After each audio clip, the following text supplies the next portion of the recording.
You know what's exciting? New phone technologies.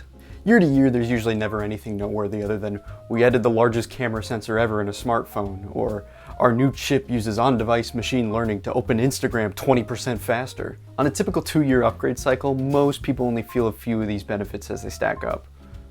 But nothing quite compares to that one headlining feature that defines a smartphone.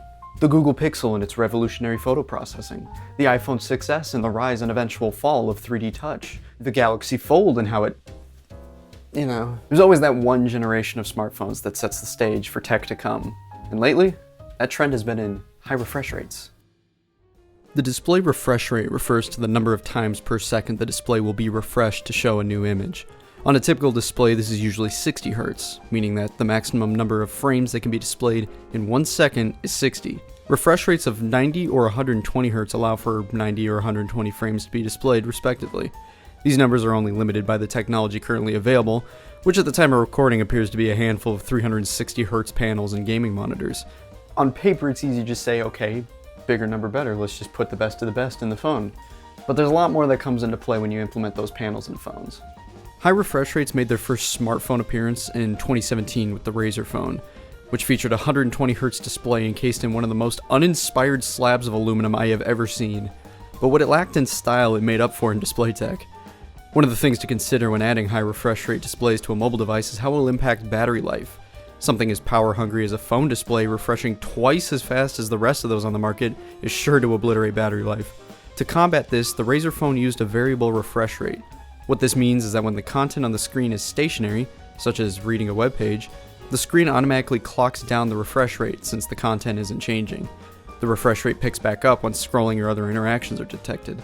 Google's foray into the high refresh rate world had a bit of a rough start. The Google Pixel 4 released in September of 2019 and was the first of their line to feature a 90 Hz panel in the phone. Now, among other reasons for the phone's mixed reception, Google's implementation of the high refresh rate didn't bode well. On top of poor battery capacity, the Pixel 4 was reportedly not great at keeping a smooth frame rate for the panel to display. Google's variable refresh rate software had a tough time making for a smooth user experience, seemingly to aggressively combat battery drain. Inconsistencies in performance defeat the purpose of a more capable panel, especially considering how much battery life is used to display those higher refresh rates. I believe the Pixel 4 had a developer option to enable 90 Hz at all times for the phone, but this made the already poor battery life even worse. For many consumers, an example like this begs the question, if there's so many possible things to go wrong, why would I want a higher refresh rate in my phone? High refresh rates provide a different feel with day-to-day interactions. Scrolling feels like it tracks with your finger one-to-one, and animations are much smoother and fluid. Without any prior hands-on experience with a high refresh rate phone, it's hard to describe exactly what the sensation is like.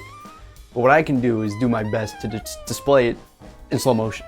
At this speed, it's pretty clear how much more feedback there is between action and screen response.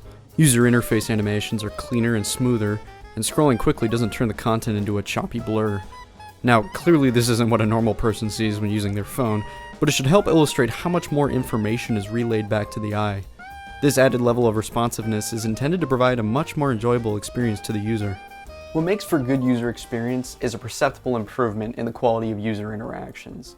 In the case of high refresh rates, that usually comes down to it feeling smoother or feeling snappier when interacting. Much of what a higher refresh rate provides is an added improvement to existing software interactions, which in most cases is just a smoother appearance overall. However, there's a certain level of added flexibility for designers to create animations with shorter durations.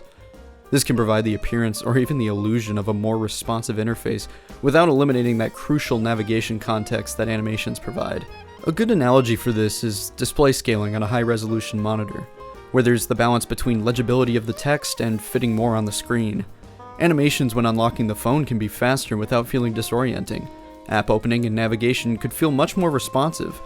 These are all basic improvements that add up very quickly, all without needing a faster processor. When a user does the same tasks day in and day out, it's impressive how much of a difference saving a few milliseconds can make. This is all just to say I'm always excited to see what gets standardized in phone tech next, whether it be slapping a bunch of cameras on the back, removing the toothpick holder from phones, or in this case making screens fast as hell. There's always something around the corner to make the user experience better. Well, most of the time.